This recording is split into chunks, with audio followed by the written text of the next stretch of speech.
জি, আপনাকে আমি যে প্রশ্নটা করেছি যে এখন মানে তাদের সর্বোচ্চ নেতা এবং বিভিন্ন শীর্ষস্থানীয় কর্মকর্তাদেরকে হত্যা করা হয়েছে এবং পাল্টাপাল্টি যে হুঁশিয়ারি, সেই হুঁশিয়ারিতে এখন কোন পরিস্থিতির দিকে যাচ্ছে বলে আপনি মনে করেন? বিশেষ করে আতাউল্লাহ আল খামেনির মৃত্যু ইরানকে কতটা ভয়াবহ অবস্থার দিকে নিয়ে যাচ্ছে নাকি কোন পরিস্থিতিতে যাচ্ছে আপনার থেকে একটু শুনতে চাই আপনার বিশ্লেষণে। জি, অনেক ধন্যবাদ। খুবই ভয়াবহ একটা পরিস্থিতি। আমরা বিগত 2-1 সপ্তাহ ধরে দেখছিলাম যে মার্কিন যুক্তরাষ্ট্র তাদের ইউএসএস আব্রাহাম লিঙ্কন এবং ইউএসএস জেরাল্ড ফোর্ড দুইটা এয়ারক্রাফট ক্যারিয়ার মধ্যপ্রাচ্যের দিকে পাঠাচ্ছে। তখনই বোঝা যাচ্ছিল যে সামথিং ইজ ব্রুইং, কিছু একটা হবে, এবং এই আক্রমণটা হলো। গতকালকে রাত্রে পর্যন্ত আমরা নিশ্চিত ছিলাম না যে সুপ্রিম লিডার খামেনি উনি নিহত হয়েছেন কিনা। আজকে সকালে উঠে দেখলাম যে এটা নিশ্চিত হয়েছে। এটা খুবই একটা ভয়াবহ পরিস্থিতি। ইসরায়েল এবং ইরান, ইসরায়েল মানদণ্ডের সূচকে পৃথিবীর 15তম শক্তিশালী সশস্ত্র বাহিনী ধারণ করে, এবং ইরান হচ্ছে 16তম। তো সামরিক দিক থেকে দুইটা দেশ মোটামুটি কাছাকাছি। বাট এখন যেহেতু মার্কিন যুক্তরাষ্ট্র ইসরায়েলের পক্ষে ইরানের বিরুদ্ধে যুদ্ধ করছে, সুতরাং তাদের ক্ষমতাটা অনেক বেশি। তবে Iran is a very proud nation. তারাও যথেষ্ট দক্ষতার সাথে এই যুদ্ধটা প্রতিহত করবে। আমরা গতবার দেখেছি ইসরায়েলে ওদের বেশ কিছু নিজস্ব টেকনোলজিতে তৈরি কিছু মিসাইল তারা ক্ষেপণ করেছিল, এবং এটা ইসরায়েলের আয়রন ডোম ভেদ করে ভিতরে প্রবেশ করতে সক্ষম হয়েছিল। শব্দ থেকে 3-4 গুণ বেশি গতিতে এগুলো চলাচল করতে পারে। তো আমাদের জন্য এটা, ইনফ্যাক্ট বিশ্বের জন্য এটা একটা খুব ভয়াবহ পরিস্থিতি। হরমুজ প্রণালী একটা অত্যন্ত গুরুত্বপূর্ণ চ্যানেল। পৃথিবীর 20% তেল এবং এলএনজি এই পথে চলাচল করে।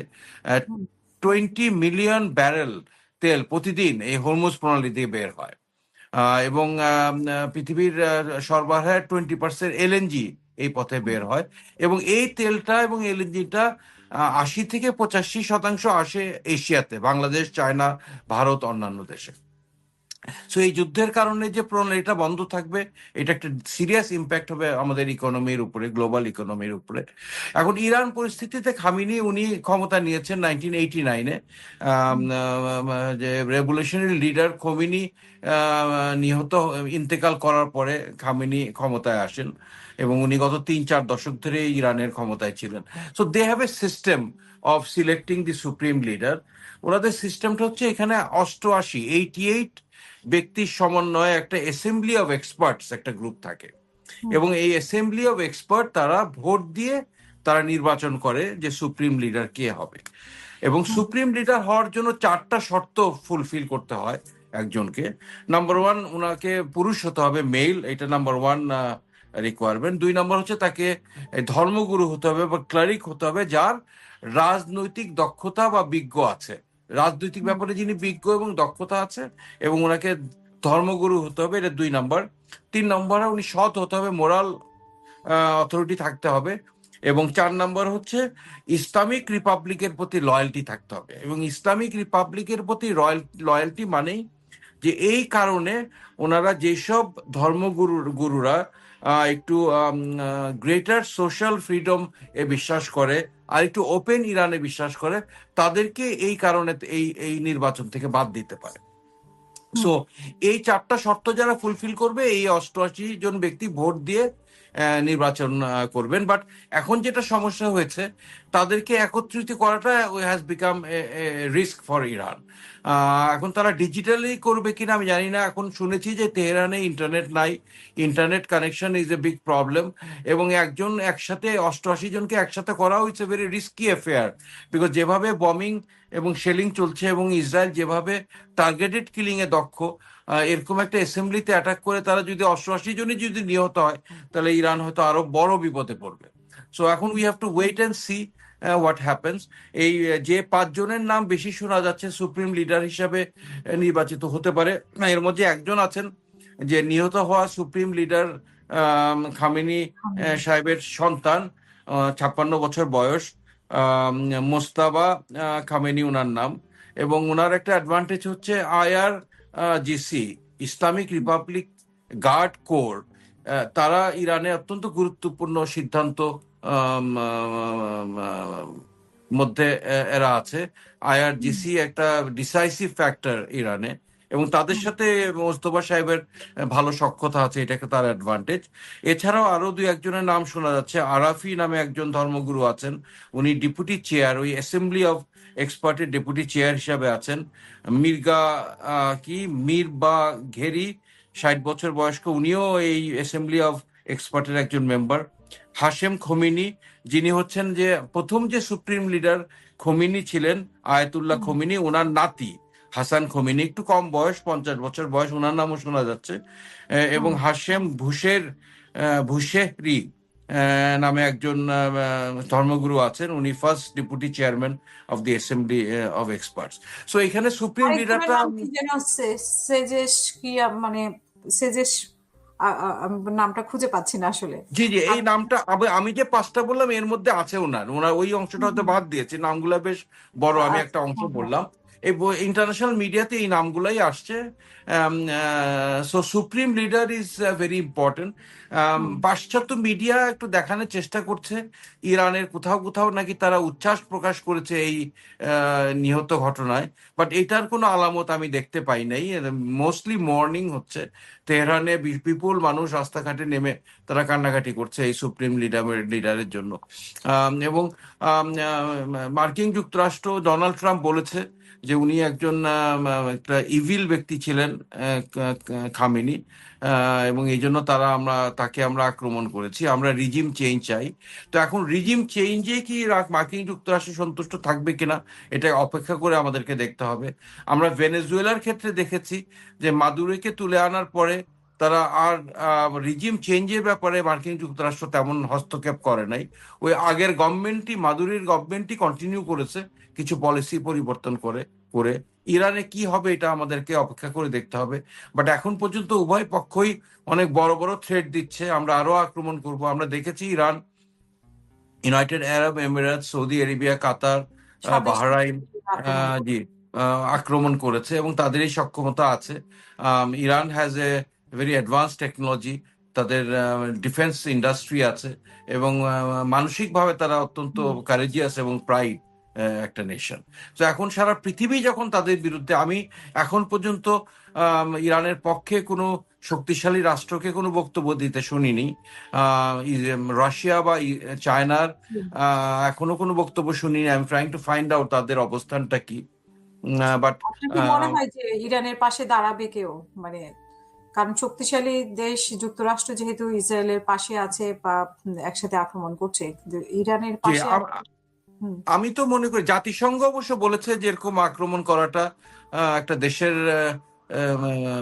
রাষ্ট্রপ্রধানকে টার্গেট করে আক্রমণ করাটা উচিত হয় নাই। হুম, জেনারেল সেক্রেটারি গুতেরেস সাহেব উনি এই কথাটা বলেছেন। তো আমি বিশ্বাস করি যে চায়না এবং রাশিয়া খুব অচিরেই একটা বক্তব্য দেবে এটার বিরুদ্ধচারণ করে, বিকজ এমনি ঐতিহাসিকভাবে আহ, চায়না এবং রাশিয়া প্রো ইরান, ইরানের সাথে তাদের সম্পর্ক ভালো, এবং আমি মনে করি যে তারা হয়তো এই বক্তব্যটা দিবে। বাট সার্বিকভাবে পরিস্থিতি খুবই ভয়াবহ। ওখানে অনেক দূরে যদিও যুদ্ধটা হচ্ছে, বাট এর ইম্প্যাক্টটা বিশ্বব্যাপী পড়বে। প্রতি বছর, প্রতি মাসে 3,000 জাহাজ ওই এলাকাতে চলাচল করে। 500 বিলিয়ন US ডলারের তেল এবং এলএনজি রপ্তানি হয় ওই হরমুজ প্রণালী দিয়ে। এবং প্রণালী। হরমুজ প্রণালীটা এখন বন্ধ আছে, এটা মাত্র, যেটা নিয়ারেস্ট ক্লোজেস্ট পয়েন্টে মাত্র 22 কিলোমিটার চওড়া, এবং এটা বন্ধ করাটা ইরানের জন্য কোনো ব্যাপারই না। এবং আরেকটা ব্যাপার আমি বলি, যে যে এয়ারক্রাফট ক্যারিয়ার দুইটা মার্কিন যুক্তরাষ্ট্র পাঠিয়েছে, এই এয়ারক্রাফট ক্যারিয়ার হলো একটা বড় জাহাজ, বাট এটার প্রোটেকশনের জন্য আরো 12-13টা জাহাজ ফ্রিগেট এটা আশেপাশে অপারেশন করে। হরমুজ প্রণালীতে ঢুকার মতন এই উইথ নাই, এবং ওখানে ঢুকলেই তারা কিন্তু একটা ট্র্যাপের মধ্যে পড়ে যাবে। সো তাদেরকে একটা ডিস্টেন্সে থেকেই ইরানে আক্রমণটা করতে হবে। এখানে ইরানের একটা ডিফেন্ডারদের কাজটা সহজতর আক্রমণকারীদের থেকে। সুতরাং এখানে মাইন্ড ফেলে ইরান খুব সহজে হরমুজ প্রণালীটা বন্ধ রাখতে পারে, এবং it will have a very ডিট্রিমেন্টাল effect in the economy of Bangladesh. এবং আমাদের বাংলাদেশে তেলের দাম বেড়ে যাবে, তেল আনতে পারবো না এই গরমের সিজনে, আমরা বিদ্যুৎ উৎপাদন করতে পারবো না, এবং সার্বিকভাবে ইকোনমির উপর একটা বিশেষ আঘাত absolutely. আনবে এই পরিস্থিতিটা।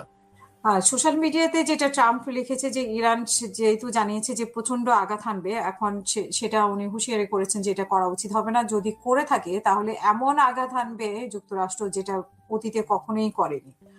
তো এটা তো মানে এখন ইরান কি মেনে নিবে তাদের সর্বোচ্চ আপনি নিশ্চয়ই শুনেছেন যে খামেনির পাশাপাশি তাদের যে প্রতিরক্ষা মন্ত্রী, তারপরে সশস্ত্র বাহিনীর প্রধানদের মানে হত্যা করা হয়েছে। তো সেইখানে আসলে তারা নিজেদেরকে কিভাবে গুছিয়ে এইসব আক্রমণ করবে সেটা একটা প্রশ্ন। আর তাছাড়া এই পাল্টাপাল্টি আক্রমণের মধ্যে তাহলে তো মানে এটা কতটা প্রভাব পড়তে পারে বিশ্বে, সেটাও একটা প্রশ্ন। এখন আমরা মুসলমান রাষ্ট্রগুলো যদি ইউনাইটেড থাকতো, সেই ক্ষেত্রে অবশ্যই একটা শক্ত জবাব দিয়ে তারা সার্ভাইভ করতে পারতো। বাট পাশ্চাত্য দুনিয়া, মার্কিন যুক্তরাষ্ট্র, ইসরায়েল, তারা কিন্তু they have been very successful to divide the Muslim countries, এবং তারা এই যে শিয়া এবং সুন্নি লাইনে এই বিভক্তিটা এনেছে, এবং উই আর নট ইউনাইটেড। এবং এই আনইউনাইটেড অবস্থায় একেবারেই একা একা ইরানের পক্ষে এত বড় শক্তির বিরুদ্ধে দাঁড়ানোটা আমার কাছে ইম্পসিবল মনে হয়। ইরানের জন্য সবচেয়ে বেস্ট যেটা অল্টারনেটিভ আমি মনে করি, যে একটা সুপ্রিম লিডার নির্বাচন করে মার্কিন যুক্তরাষ্ট্রের সাথে এই নিউক্লিয়ার ব্যাপারটা এটা পরিষ্কার করে একটা সমঝোতার মধ্যে আসাটা আমার মনে হয়।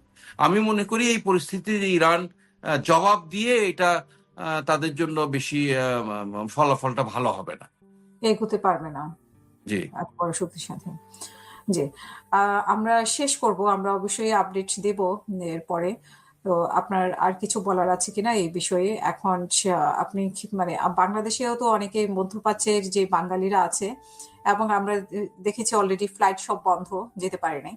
তো সেসব বাঙালিদের কোনো সমস্যা হবে কিনা, যেহেতু যে এটা খুবই একটা উদ্বেগজনক। আমারও অনেক আত্মীয় স্বজন, বন্ধু বান্ধব এখন সৌদি আরবিয়াতে আছে, ওমরা হজ করতে গিয়েছে। ওখানে একটা বিপুল সংখ্যক বাংলাদেশিরা গিয়েছে। এছাড়াও তো সৌদি আরবিয়া এবং জিসিসি দেশগুলোতে কাতার, কুয়েত, বাহরাইন, ওমান, সকল দেশে আমাদের অনেক এক্সপ্যাট্রিয়েট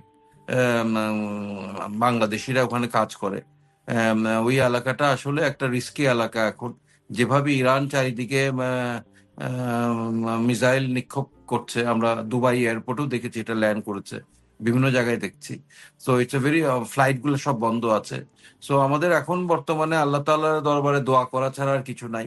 আমরা চাই পরিস্থিতিটা আর একটু স্বাভাবিক হোক। ওখানে আমাদের বাংলাদেশে যারা কাজ করে সেটাও প্রয়োজন, আমাদের দেশের জন্য প্রয়োজন, তাদের ব্যক্তি স্বার্থে প্রয়োজন, এটা কন্টিনিউ করুক। আমরা চাই এই যুদ্ধটা অতি দ্রুত এটা সমাধান হোক, একটা সমঝোতা হোক। আমি চাই, আমরা সবাই চাই যে আবার নর্মালসি ফিরে আসুক। আপনার কি মনে অলরেডি হয় যে আতাউল্লাহ একদিন, খামেনি, আতাউল্লাহ খামেনিকে মানে হত্যা করা বা নিহত হওয়া, এটা ইরানের জন্য এই মুহূর্তে কতটা ক্ষতিকর, মানে কতটা কাটিয়ে উঠতে পারবে কিনা এটা?